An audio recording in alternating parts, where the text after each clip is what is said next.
Hello everybody, I'm back. I know it's been a while, but you are now watching Foxicalicus once again. I missed you guys. No, our lighting's a little different now. It's very spooky, it's very atmospheric, and this is because, let me turn you down, this is because not only is it October, the month of spookiness, but we are playing Tiny Bunny. This is a game that I have been side-eyeing for many years, because I saw a little bit of it and I fell in love with it. And the person I was watching never played it again. So I decided, I'm going to do it myself. So get yourself a blanket and get comfy, because things are about to get spooky.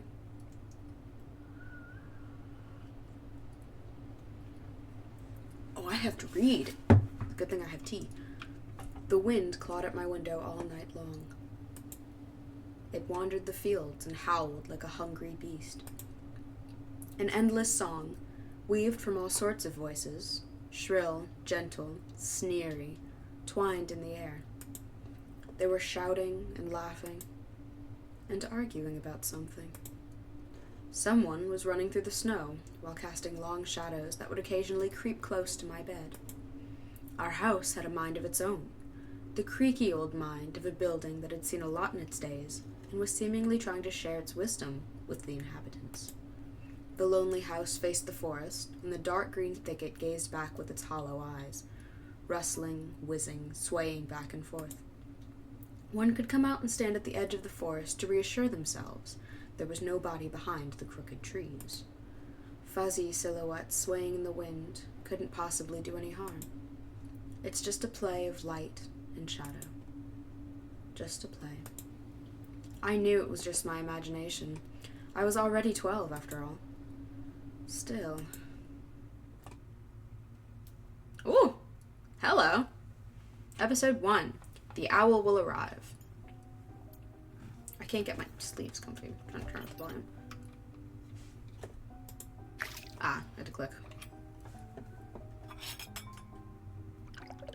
Убери книгу немедленно. Ooh. Hey, put away your book. Сколько раз говорила, не читай за столом, вредно.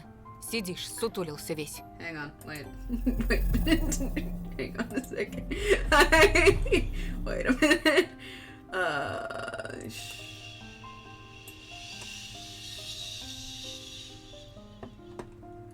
I'll take it from here. How do I get out? No.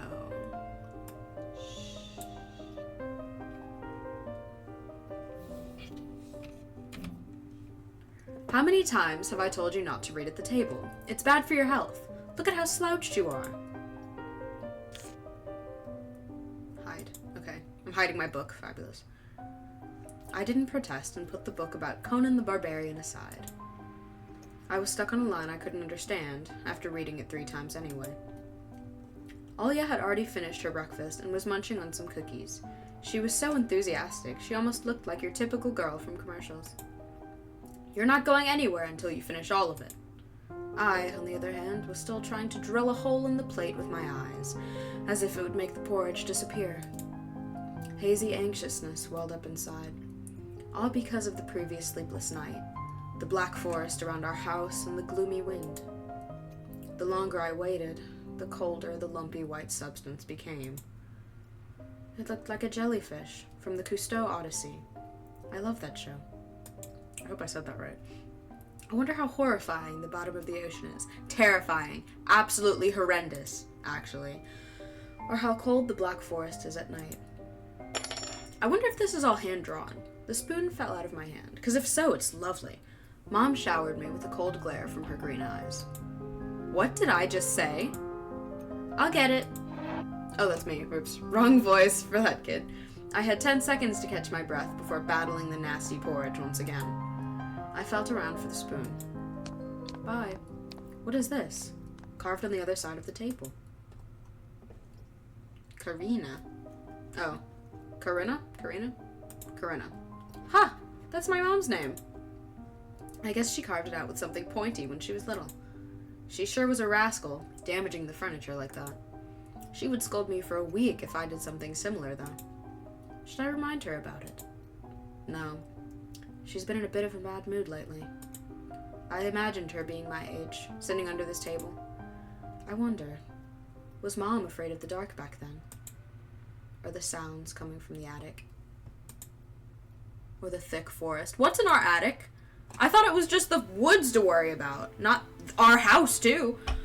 I imagined my grandma coming into my little mom's room, sitting at the edge of her bed, where Olya sleeps nowadays, and saying this in her soft, smooth voice. Taiga is a special place, little girl. It's watching you closely, sniffing you out, trying to discern what kind of beast you are. If you're a good sort, it won't abandon you in times of trouble. But if you're a bad apple, it'll grab you by the side and drag you under the ground. And that would be it. Grandma was caring. She never fought with anybody, never yelled, never swore. The music makes her seem terrifying, though. Those were the times without the maddening screams until late at night, without smashed dishes and mutual accusations. Our parents used to love each other back then. I remember listening in on one of their conversations by chance. They were talking about Grandma getting prepared for her funeral. She had already bought a casket. And she called it her cute funeral box. You know what? That's the spirit, Grandma. It waited for its time in the closet, patiently. It was black, upholstered with meat-colored material on the inside. I saw it when my grandma was getting buried. The house didn't change since the time she was alive. Only all of the photos were gone. Glass-covered pictures with gray faces of my ancestors. They all had a dead, but watchful look in their eyes. Where'd my music go? I crawled out from under the table. Thank you. I feel safer with my music here. Olya was done with her cookies, and was looking at my share like a sly woodland critter. I turned my gaze toward the frosted window. There were a lot of dark pines outside, but they didn't grab my attention. A pattern of frost formed a picture on the glass. Olya, look! It's a fox! Where? It looked almost like those optical illusion thingies they put on the back of student notebooks. A mixture of lines at first glance, but if you blurred your vision a little bit, I don't need to, it's right here. Plain as day. Hello. And look under a certain angle. No, not outside, on the window. Look, here's the nose, and here's... Hey, eat up. Yes, just a moment. I don't see anything. Hurry up, there's not much left. Ah, there it is. But it still doesn't look like one. And I'm telling you it does. Nuh-uh, it does. Stop it. These kids, I swear. Now I couldn't see the fox either. It disappeared. Went away. Only the frosty patterns, similar to stretched out nettle leaves, kept creeping up the glass. My dad entered the kitchen with long, measured steps. I didn't know the dad was still in the house. I want to have a beard like his when I grow up. Mom would always ask jokingly, "Come on, shave it off, it stings." This was so long ago. Nowadays, rumbling doors and witty comebacks were an everyday occurrence. Olya always covers her ears whenever she hears something like, "What's the point in all this?" through the wall. "It's all for your sake," Dad would reply. "For the sake of our family." I always caught every sound in fear of hearing the most dreaded, the deadliest word that started with a D. D-I-V-O. I didn't even want to finish it. It was scary to imagine that me and my little sister could be torn apart and taken into two different families. Anyway, your fox is nothing. I have an owl in my window. You and your owl talk again. You said you believed me just yesterday. Has anybody seen my car keys? I remember leaving them on the windowsill. Right. Maybe you did, and maybe not. You're a grown man, father of two, and still... Karina, please stop. Just let me get ready in peace. Your keys are in the basket, near the phone. Well, thank you very much. Anton, stop making a martyr of yourself and finish eating already. But the owl! There was no owl. But there was one! It had giant glowing eyes. Oh, hello. Olya sprung up from the chair and placed her hands on her little face, imitating a pair of eyes with her fingers, the size of an apple each. Last year you had... Bye-bye in your closet. And now this owl. But I saw it! Olya shifted her gaze back and forth from Dad to Mom to me, but couldn't find any support. Have you thought about befriending it? You know, like feeding it with imaginary mice? Don't bully our girl. She's just afraid to sleep alone because she's still little. Olya powdered her lips in rebellion and rushed into the hallway. Bye, Olya! The staircase that led to the second floor creaked. Mom gave Dad a strict look. Oh, that look in her eyes. It's so uncomfortable to be pinned under it. Dad just snorted in reply and left, ringing with the keys he just found. A minute had passed, and the theme song from The Little Mermaid echoed through the house. It was stored on incredibly worn-out cassette tape, which Dad already had to glue together once. It's so easy to fix objects. By gluing them back together, for example. Am I going to need to know that? But how do you fix a relationship? I don't know how advanced this game is with me actually doing stuff.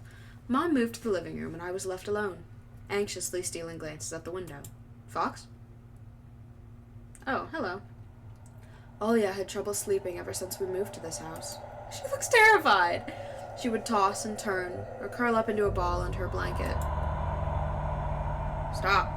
Sometimes she would jump up in the middle of the night and turn on the VCR. Cartoons helped to take her mind off all the troubles we had with the move and our parents. Oh! And then Olya said she saw that giant flying monster outside her window. She became obsessed with it. Our parents did everything in their power. They tried every little trick to get rid of those ridiculous fears. Olya refused to sleep alone and didn't believe that the owl was just one of her nightmares. After last night, I was unsure what to make of my sister's words, what to think of it myself. Can nightmares be infectious? That night I couldn't get a wink of sleep and ended up thinking of what to expect from my new school. There were a couple of days left before the beginning of a new term. My imagination drew long, twisting hallways that led to a classroom full of kids. But all the students behind their desks were simply dark figures, cut out using a template. Circular holes gaped in the middle of their faces, and pairs of eyes blinked inside those holes. I'm getting screamed at by the audio. It was as if some completely different creatures were looking at me from behind the flat, black silhouettes. Their cruel glares, filled with icy sneers, made me shiver from head to toe. Will I survive here?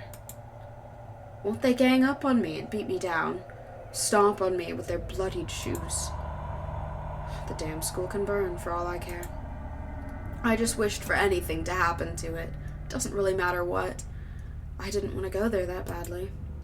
I didn't want to see people who were just itching to smack me on the head, trip me up, think of a new offensive name for me, worse than the previous one. I felt like the glasses I wore made me an outsider or some sort of monster. My gaze slid across the drawings hanging on the walls. I couldn't consider myself a great artist, but Olya begged me to hang them. Drawing was the only thing that made me happy as of late. The small circle of friends I had also enjoyed my paintings, and they promised to call me from time to time.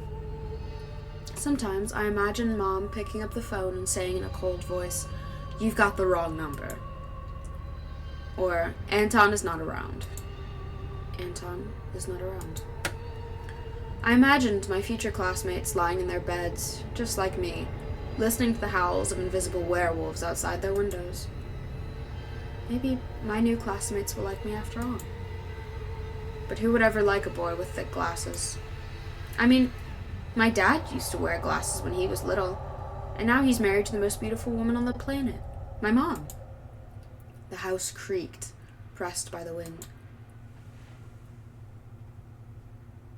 My own house just creaked. That was weirdly timed. The condo we used to live in, a 9-floor concrete building, buzzed with the neighbor's drill, mumbled with a TV set from behind the wall, cried like a baby from the big family next door. Wait, where do we live in? Okay, I was like confused. Our current house, though I can't really call it new, was completely different. It was silent and easygoing during the day. Its shadows lay dormant in the corners, on the closet cobwebs and under the stairs. but they all woke up during the night. It's very quiet and creaky in the game, and I don't like it. Something was watching me from every corner. Stop! Almost as if the old photos of my deceased family, with their ashen eyes, were hanging on the walls in place of my drawings. The floor was squeaking, rusty drains were moaning. The attic was occupied by noisy drafts. One could think the house was performing some sort of demonic melody. And then I realized I was, in fact, hearing music. It was already playing for a good while. Somewhere, at the edge of my perception, I could hear a flute. It was mixed in with the sound of the wind, of the creaking old house, and my thoughts too.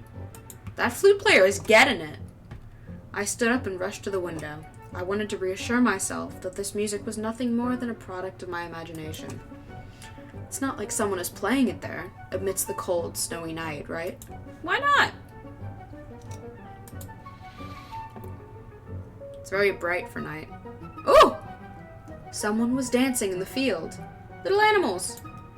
Black silhouettes I could barely make out, with the dark forest as their backdrop. It's me and my friends. They jumped around, basked in moonlight, bumped into piles of snow, rolled around and crawled on all fours. Stories about wolves playing under the moon came to mind, but these were clearly not wolves. No, that's a bear, that's a fox. That, I think, is a wolf. That's a bird. They stood upright at times, circled around holding hands and whipping up snow, disappearing into the shadows for a brief moment and then coming back.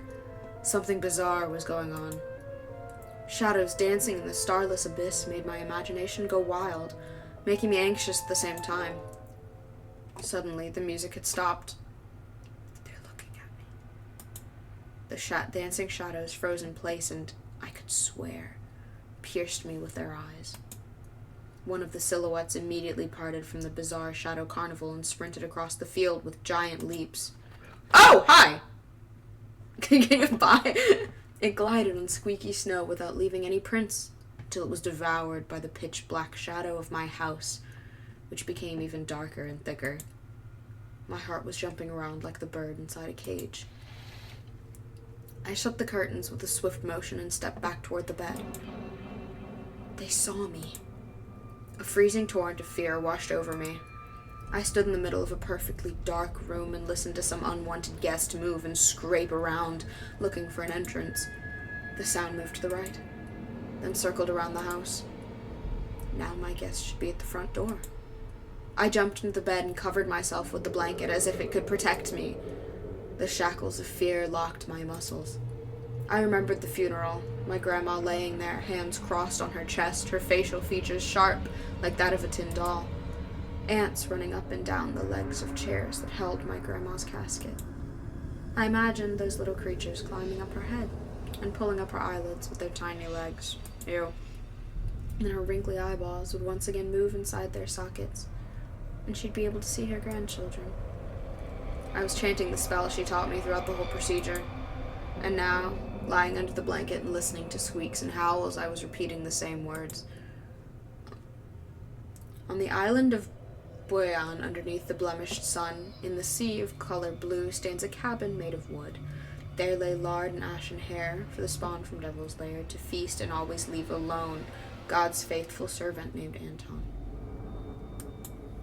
Evil leave this house must. Ashes to ashes, dust to dust. Bizarre sounds had disappeared. That's not a spell, that's just a prayer. I cautiously peeked out from under the blanket and saw curtains waving around like a hanged man. And then the night doused me with a new portion of boiling terror. The sound scratched at my eardrums. In reality, something or someone was scratching at the front door, hurriedly clawing at wood, demanding to be let in. The door was shut. Dad had become very cautious recently, so we installed a sturdy lock. I remember him staring at the forest intently, as if he was looking for someone. Ashes to ashes, dust to dust. Was that glass breaking? I hugged my knees, placing my chin between them, and drilled the door with my eyes. It was so flimsy and weak before the might of darkness. And then the doorknob twitched slightly. No! No. Then it turned halfway. Once, twice, as if the person who tried to enter had no hands. No, thank you. The doorknob tilted once more, and then started clicking violently. Don't do that. My jaw cramped from fear. My wet fingers clutched the blanket. The door creaked and opened. The wind taunted me, moaning inside the tin drains. Go away! Now, you'll see. I'll see what. The door was wide open. The darkness writhed inside the carnivorous mouth of the doorway. Shaw? It was as if the night itself was calling out to me, flapping its black wings and squeaking with rusty hinges. I was trembling, ensnared by the web of darkness that hung in the corners of my room, waiting for the one who weaved it to come out of the gaping black hole. Please don't. Tony? My abdomen tightened and my chest rose up, ready to exhale a desperate scream. But before I was able to do anything, the darkness asked me, Tosha, you asleep? My sister's pale face protruded from the thick shadows. That's not my name. I'm Anton. I almost screamed from relief. Olya? I'm not sleeping. Did something happen? Olya frowned and stuck out her lower lip, a clear sign that she was about to cry. It's there again, staring at me. Shoo her away, Tasha, please. I'm so scared. The fear that was tormenting me just a minute ago crawled away and hid somewhere in my stomach. I needed to calm Olya down. It was just a dream, silly. Don't be scared. Dreams don't bite. No one's going to harm you. Olya sobbed. She was trying her best to believe me, but was I sure myself? I have an idea. Let's go to your room and watch the video Sleeping Beauty, for example. You like that cartoon, don't you? Why does the Sleeping Beauty have a prince, and I have this scary bird? That question took me by surprise. Alright, let's watch Cinderella. My thoughts became tangled, fuzzy. What was that? What studied me with its eyes while dancing feverishly under the moon? I don't know.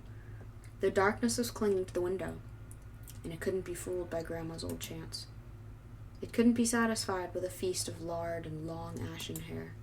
Tasha, you coming? Yes, just a moment.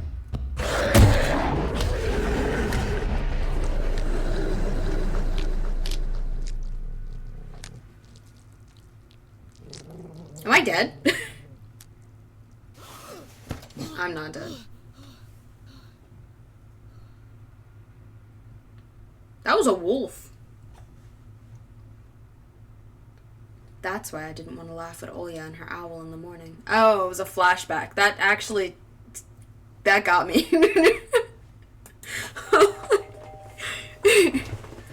Who could be visiting us here, in the middle of nowhere? We don't know anyone around here. I thought I was safe. So persistent. I felt extremely unsettled just from a silly thought that our morning guests could have come from the woods.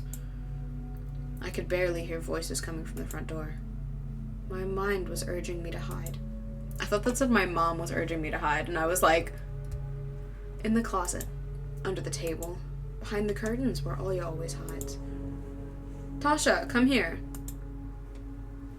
I felt like kettlebells were tied to my feet, but still dragged them toward the hallway.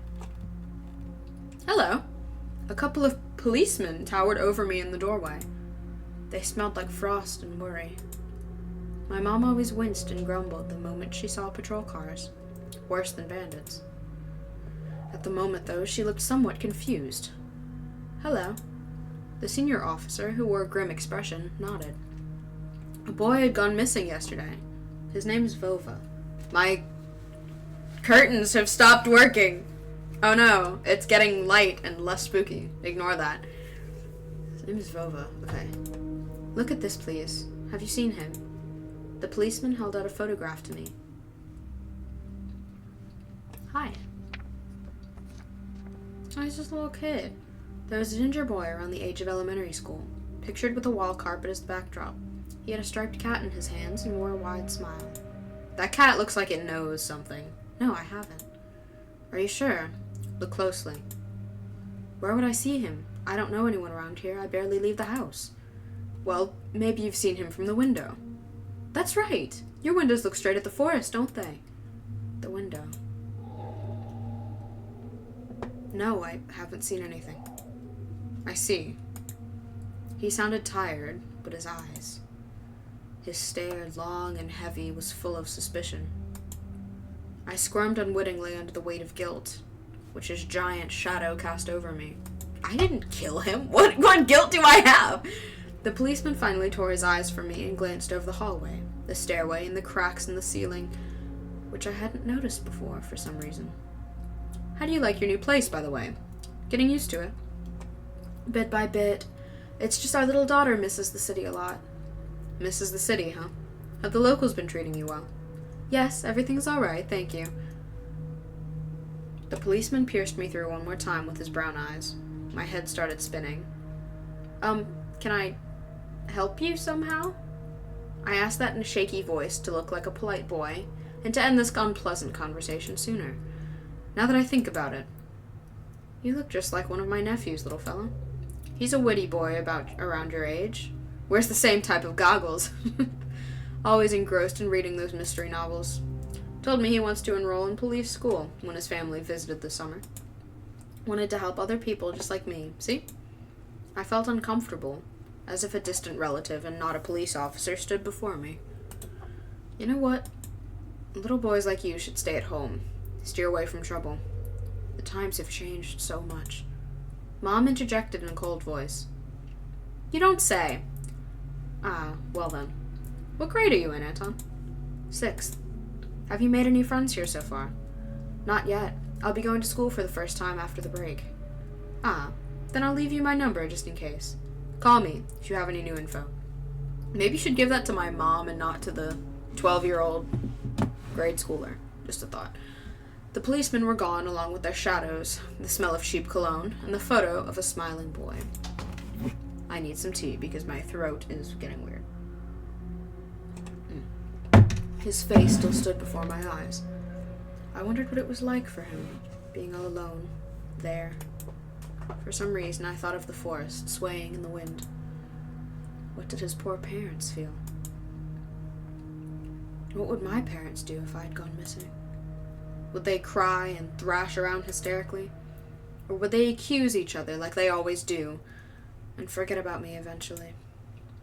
Mom, this Vova, did he go missing in our forest? Seems like it. Poor child. I looked out the window, at the road. The police UAZ drove off toward the village. The officer's nephew came to mind when I was splitting off old paint from the windowsill.